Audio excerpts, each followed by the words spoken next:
We see what's going on in that story, and one of the first things that I pick up on is the basic obedience factor, right? He has these 10 people, and of course, Jesus can heal people without really anything to do, without any sort of interaction or any sort of direction.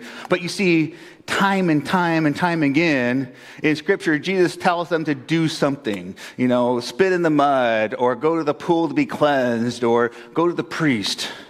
So time and time again, we see Jesus give them some sort of direction to do, which is functionally, mechanically not necessary, right? He can heal them by bypassing that step. And I can only think that it's because there's at least a strong element of obedience.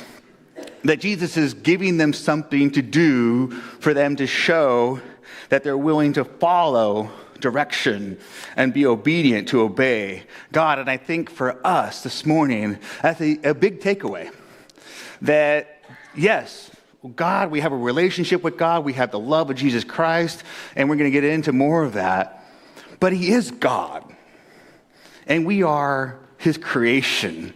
We are His children, and there is a strong call to respect God and be obedient to God, to display that in the decisions that we make in life. And so obedience is a word that we don't like to say or live out or embrace unless we're telling it to other people, right? If we're telling it to our children, yes, obedience is a good word, big word, awesome word.